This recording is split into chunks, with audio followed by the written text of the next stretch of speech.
Je vais vous montrer comment assembler 4 images en une seule.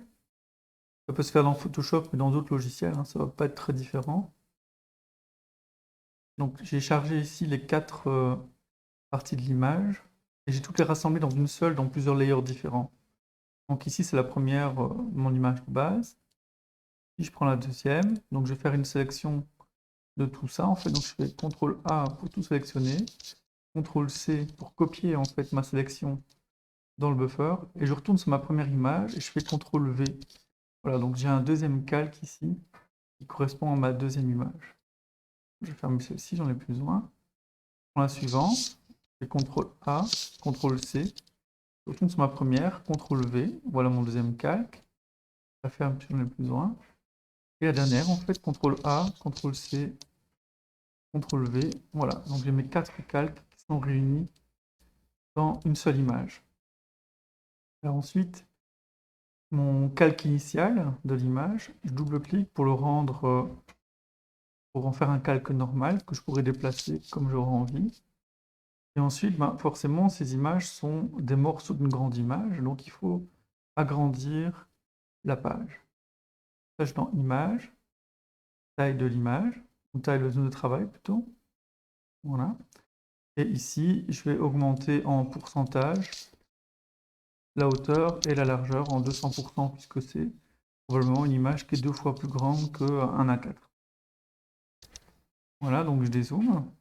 Donc ici, je me retrouve maintenant avec des calques qui correspondent à mes 4 morceaux d'image. Alors, ce qu'il va falloir faire ici, c'est repérer qui était quel côté dans l'image. Alors, ici, on peut voir déjà des grosses zones. Hop là. Des grosses zones ici qui ont l'air de se ressembler, de ci. Donc, on peut, par exemple, ici et là, on voit bien que ces deux zones semblables. Donc, ces deux images-là, celle-ci donc et celle-ci, sont déjà bien orientées. Et donc, les deux dernières, ici, on peut se dire que c'est l'autre côté de l'image. Donc, je vais les tourner à 180 degrés. Donc, je prends celle-ci, et dans Édition, Transformation, Rotation à 180 degrés de ce calque-ci et celui-ci. Donc, je fais à chaque fois bouton de droite hein, sur l'image pour le sélectionner, bouton de droite, le calque 2. Et pareil, je fais Transformation, 180 degrés. Droite, calque 3, bouton de droite, calque 2. Voilà. Donc ici, maintenant, on a toutes les images qui sont bien orientées, globalement, par rapport à l'ensemble. Donc ici, on peut repérer que les zones sont pareilles. Alors maintenant, ce qu'il faut faire, c'est superposer les unes aux autres pour s'arranger pour qu'elles soient bien alignées. Donc là, en fait, il y a peut-être des légères différences et je vais le vérifier. Donc ici, je vais travailler sur ces deux images-ci. Donc la première qui est là à gauche et la seconde à droite. Donc je vais les mettre l'une à côté de l'autre. Et je vais décider, par exemple, de ne plus travailler du tout sur celle-ci, qui sera ma référence toute mon image. Par contre, la deuxième, ça va être la première que je vais modifier pour orienter ou la positionner exactement sur celle-ci. Alors pour faire ça, en fait, le plus simple, c'est de la mettre au-dessus de mon image de base, celle de gauche, et de passer le calque en mode produit. Comme ça, en fait, quand je le déplacerai, regardez, on voit superposition des deux images. Donc je vais zoomer. Et là, il va falloir retrouver un motif qui est semblable sur les deux. Par exemple, moi je vois ici que cette zone-ci, c'est la même que cette zone-ci. Donc si je déplace mon calque, je vais zoomer, je fais CTRL-ALT roulette pour zoomer.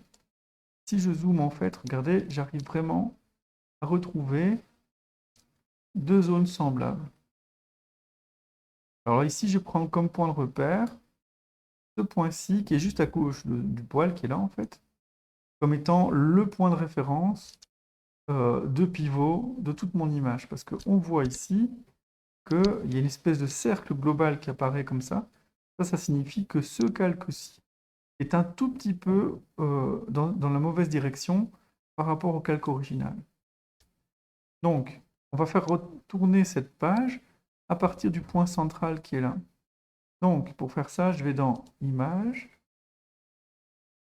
non, pardon, dans Édition, Transformation manuelle, CTRL-T, donc, hop. Et quand je fais ça, on voit qu'il y a un cadre qui apparaît autour de l'image et une petite croix qui est ici. Cette petite croix, je vais la déplacer sur le point de repère dont je parlais tout à l'heure, donc c'est-à-dire cette place-ci. Donc je vais placer le point de pivot sur la forme que j'ai bien placée là. Je dézoome avec CTRL, ALT, roulette pour dézoomer sur l'image. Et quand je mets mon curseur à l'extérieur du cadre de sélection, eh ben, je peux faire une rotation générale de l'image. Donc ici, évidemment, je suis vraiment loin, donc je ne verrai rien. Donc je vais CTRL, roulette, augmenter le zoom. Et regardez, ici, je peux déplacer vraiment assez précisément le calque. Donc ici, par exemple, je regarde la zone qui est ici et je m'arrange pour la superposer exactement au calque du dessous. Voilà. Donc là, c'est fait. J'ai placé en fait les zones le plus proche possible, l'une de l'autre. Voilà. Et donc maintenant, mes deux calques sont bien alignés. Donc je peux double-cliquer ici. Ça fixe mon calque, mon deuxième calque par rapport au premier. Et je remets en mode normal. Et donc maintenant, ici, j'ai deux images qui sont bien alignées. Je fais la même chose pour les autres. Donc je prends maintenant celle du dessous. Ici en bas, je la mets au-dessus des autres. Je passe en mode produit. Voilà, donc ici, avec le mode déplacement, je la place là où je vois un motif qui se répète. Je n'ai pas vraiment regardé, donc je vais un peu chercher. Alors, qu'est-ce qu'on voit ici dans l'image?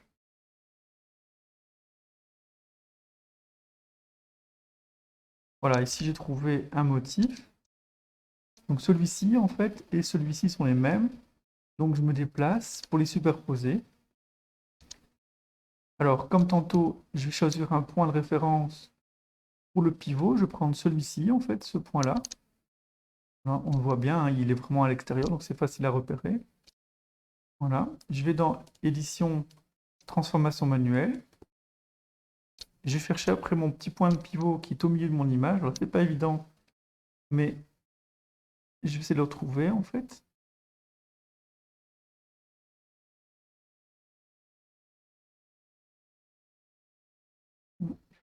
Ah, normalement, il doit être ici au centre.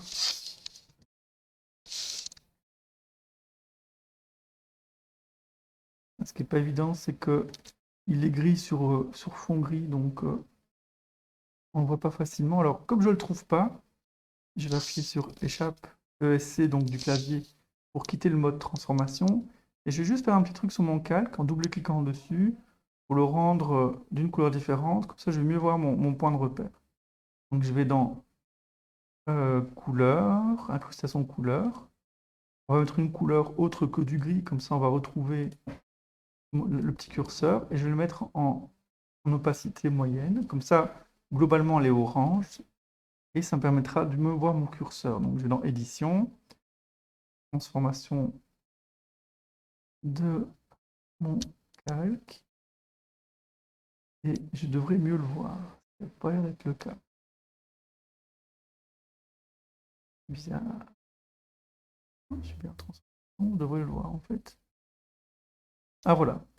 Si on peut voir quand même, il est ici. Quand on voit ici mon curseur qui change, on voit qu'il y a une petite croix qui disparaît de mon curseur. C'est parce qu'en fait, je suis sur le curseur central quand la petite croix est apparue. Voilà, donc maintenant je l'ai pris. Je l'ai mis sur le côté, je zoome bien. Voilà. Mon point de repère, c'était lequel en fait? Perdu, donc c'est rien. Ah voilà, c'était au-dessus. Voilà, je replace mon calque où j'ai besoin de le placer. Et mon petit curseur, je le mets donc sur le point de rotation ici.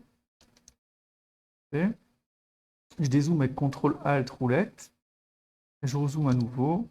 Et maintenant, je vais faire une rotation en mettant mon curseur à l'extérieur. On le voit peut-être pas très bien, mais il est ici à l'extérieur de mon cadre orange. Et l'idée, c'est de, pareil, d'essayer de superposer sur le côté des motifs qui sont identiques. Il va falloir que je cherche un petit peu parce que je n'ai pas vraiment pris de point de repère.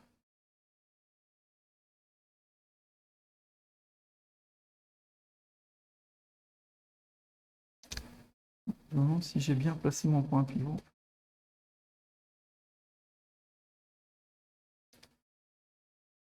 Ah voilà. Ouais, l'image était fort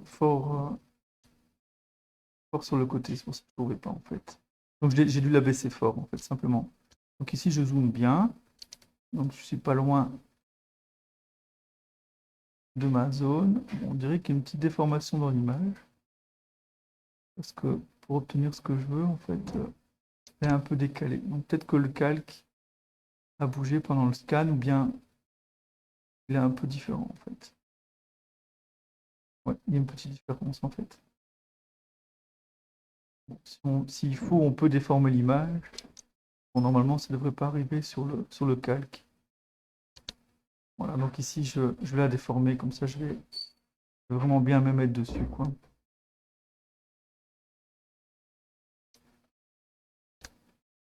Voilà, donc je zoome bien. Et je la déforme cette fois-ci en tirant sur le point ici, en haut, à droite. Voilà, je double-clique sur l'image. Je suis content de ma déformation et de ma rotation.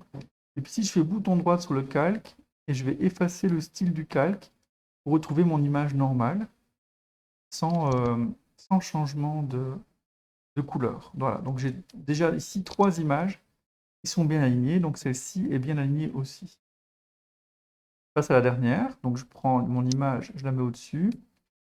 Ah, donc encore une fois, je la mets en mode produit. Là, je zoome, on va essayer de la placer plus ou moins par rapport à un repère, comme tout à l'heure. Donc ici, j'ai comme repère ceci, en fait. On voit que c'est les deux mêmes motifs qui réapparaissent sur les deux calques. Donc mon point de repère, ça va être celui-ci, cette fois-ci. Voilà, donc encore une fois, édition, transformation manuelle. Ici, on voit le petit curseur qui est là, on le voit mieux que tout à l'heure, donc je vais le placer directement là. Pas besoin de faire des changements de style de calque. Je place mon petit curseur sous le coin qui est là, et je dézoome et je rezoome sur le coin de côté, et voilà. Donc là, comme tout à l'heure, en fait, on essaie de retrouver les motifs qui se superposent bien en faisant la rotation du calque. Là, je cherche dans mon image. Bon, il semblerait qu'il y ait encore une déformation entre les deux, donc ici et ici, on voit qu'il y a des différences. Voilà, bon, j'ai choisi de prendre les points du dessus, comme ça, le dessous, j'effacerai très peu, en fait, pour retrouver le même motif. Là, je roule, je descends avec la roulette, et j'essaye de regarder un peu ici en bas ce qui se passe. Si on veut, on peut encore une fois déformer un tout petit peu l'image pour que ça corresponde parfaitement à l'image du dessous. Donc je suis content, je double-clique, voilà, ça fixe mon calque. Là, je le remets en mode normal, et donc voilà mes images qui se superposent. Alors voilà, ici j'ai donc 4 images qui sont bien superposées. Mais maintenant, en fait, il y a des bords qui ne sont pas parfaits, en fait. Donc on va un tout petit peu les modifier. Encore une fois, je recommence ici, je passe mon calque en mode produit. Voilà. Et ici, je vais gommer maintenant les bords qui sont superposés un tout petit peu pour avoir une zone qui est un peu meilleure. Donc là, je vais cliquer sur l'outil gomme, je fais bouton droite, je mets la dureté à 0 et l'épaisseur, ça dépend en fait de ce qu'on veut effacer. Donc ici, je ne vais pas faire un trop gros rond, en faire un rond de cette taille-là, par exemple. Et ici, maintenant, je peux effacer tout doucement la zone de recouvrement entre les deux calques, pas trop loin en fait. Voilà. Et ici, je peux y aller parce qu'il y a une grosse zone de recouvrement. Donc, je vais augmenter la taille de mon curseur. Et là, je peux vraiment effacer assez bien, en fait, toute cette zone-ci. Voilà. Donc ici, on a vraiment toute cette zone-ci qu'on a gardée. Je repasse en mode normal. Voilà, donc pour celle-ci, c'est bon. La deuxième, en fait, je vais la passer au-dessus. Je passe en mode produit. Voilà, encore une fois, les zones de recouvrement.